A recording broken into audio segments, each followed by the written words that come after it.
Hey, Divi Nation, thanks for stopping by our documentation section to learn all about our filterable portfolio module. So sometimes when you get a ton of content in your portfolio, you want to have different ways for people to filter the results so they can see just what they want to see exactly when they want to see it. The filterable portfolio module is a perfect way to do that. In this video, we're going to show you how to set it up and how to style it using our built-in design settings. Check it out. In this video, I'm going to give you an overview of the Filterable Portfolio module. The Filterable Portfolio allows you to display your most recent projects in either a grid or a standard fashion. And the Filterable Portfolio looks just like the normal Portfolio module, except that it loads new projects using an AJAX request. And it includes options to filter the project list by categories. So, when a particular category is selected, the list of projects is instantly regenerated with a new list of projects from the selected category. Now let's take a closer look at the Filterable Portfolio module by taking a look at the settings and also showing you how easy it is to add one to your page. I'm going to go to the Visual Builder and I'm going to hover over my Filterable Portfolio module here. And let's go ahead and click on the settings icon. And let's go ahead and check out some of these settings. Under the content tab, you'll see that one of the first options you can choose is the number of posts to be displayed at any given time on your portfolio. Now, it says posts number. Now, it's referring to your project posts, not your general posts. So keep that in mind. So what I mean is if I go to my dashboard, your projects are here, and so any of your projects that are added here with their title and your featured image, that's what it's going to be pulling from whenever you set up your portfolio here. Now each of your portfolio items can have a category assigned to it if you choose. So as you can see, I have 6 categories to choose from, and I can choose to include any of these to be displayed in my portfolio. So if I choose to only include maybe these 3, you'll see that as it refreshes that I only have these 3 categories to choose from. In addition to this default all selection, which by default displays all of your portfolio items. If your portfolio displays more than the selected number of posts here, it's going to give you a pagination down at the bottom where you can scroll to the next page. So since I only have I have 8 selected to be seen at one time, it's going to go over to my next page to show that 9th post there. All right. Let's continue on. The next group of settings are my elements. Now this allows me to show my title, categories, and pagination within the Filterable Portfolio module. If I toggle to hide my title, you will see that only underneath my featured image here, you can only see the categories and not the title. I could also choose to hide the categories, and now I have a nice clean look where I just have my featured images. And if I want to hide my pagination, I can do that as well. All right, let's go ahead and put those elements back to yes. And let's go on to our next group of settings, which is background. This would add a background to your entire module here. If I wanted to, let's say I'll give it a slightly gray background. And then I would have to go, to my design tab here and just give me some more spacing to work with if I wanted to, make it look better.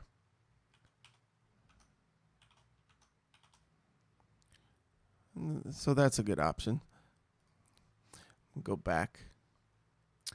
I'm not going to have a background because I like the nice clean white look in the background to show my featured images a bit better. And so that's everything under the Content tab. Let's go on to our Design tab, take a look at all of our options there in more detail. The Layout allows you to show your portfolio here in a grid or full width. If I choose full width, it will pull the full width featured image, as you can see there. Since I only have a 500 pixel with featured image, it's going to show up a little blurry. So make sure that your featured image is at least the width of your content area if you're going to be using this full width layout. I'm going to go back to grid.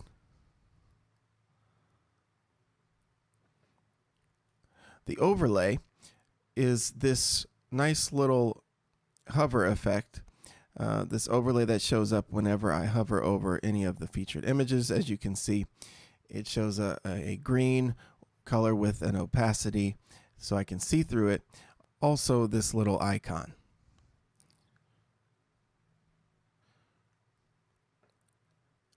I could, of course, change the icon color. I can also change my overlay color. It's always a good idea to keep your icon color maybe white or something more neutral. I'm going to go ahead and keep that white and, change my hover overlay back to green.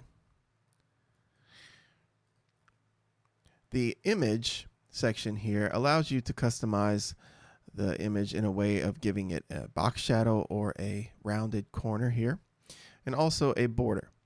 So a lot of options here. And if you want to give your image border width and change the color of your border and the style, you can do that as well. The text section allows you to change your text color from dark to light, and also the orientation. As you can see, I have changed my text orientation to centered. And if you can see, if I change it to left align, not only does it change my title and category text underneath my featured image here, it also changes the alignment of my tabs up here, my filterable tabs, and also my pagination down here. So it's a convenient little feature here to, when I select center, that it does all of that for me. Text shadow is also an option for all of my text within my module. The text title, this allows me to target this little title text right here, right below my featured image. As you can see, I'm giving it a custom font of Montserrat, also a bold weight. And this is all in an effort to match the design of my page. I've increased the title text size to 24. And I've given it some line height to get my, some separation between the image and the category there. The filterable text refers to these links up here, these little tabs that filter my portfolio for me according to the category listed. I can change the specific settings for this text as well. As you can see, I've matched my Montserrat font, and I'm giving it a semi-bold weight, made it uppercase, and I've also given it some letter spacing as well. And of course, the line height here creates some space between the text and this outline border here for each of these links. So if I decrease it, you can see how that would shrink. I kind of like it to have a little bit more room, so I give it a 2.8. Continuing on, the meta text here. Meta text is referring to your categories down here. So if I wanted to change that, let's say match it with Montserrat as well. Just do a quick search for that font and update it, along with all of these options that are also available in the other text options. The pagination text as well can be customized. That refers to this text right here at the bottom, which allows me to scroll to the different pages of my portfolio. I could change the overall size of my module. I could also increase the margins and the padding if I would like to for my module here, along with giving it a border. And that border can again be customized by the options of being rounded, having a certain style, and then border width, border color, and border style. Let's just see what a border would look like here on each of my portfolio items.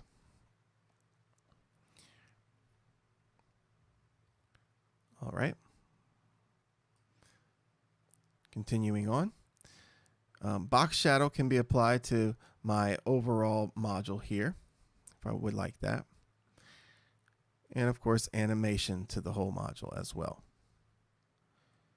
The Advanced tab includes the option to target this module with an external style sheet by giving a unique CSS ID to this module or the CSS class. And also you can choose to write some inline CSS to any of these elements that make up this module here. And of course, you can choose to disable the visibility of this module on phone, tablet, or desktop. And now let's go ahead and erase this module, and we're going to add one, from scratch, just so you can see how easy it is. So I've deleted my filterable portfolio module, and I'm using our business layout here, and I have a regular section with a one-column row. And in that one column row, I'm going to add a new module. I'm just going to do a search for filterable portfolio. Go ahead and click it. And you can see by default what it's going to look like. It's not pulling the grid layout by default. And you can make it look really nice and match the overall design of your site in just a few minutes. For now, I'm just going to show you how quickly it is to get this thing set up. I go to my design tab and I'm going to click on grid. Now this will automatically make it into a grid layout, and as you can see just from the defaults that my theme has, it's going to look pretty good right out the box. The colors here, this green and the green overlay icon color here, this is the color that's being pulled from my theme customizer global accent color. So make sure you have that one updated if you want to inherit it by default. And if you don't like it, you can also go in and change that from within the settings. And that's it. That's our overview of the filterable portfolio module.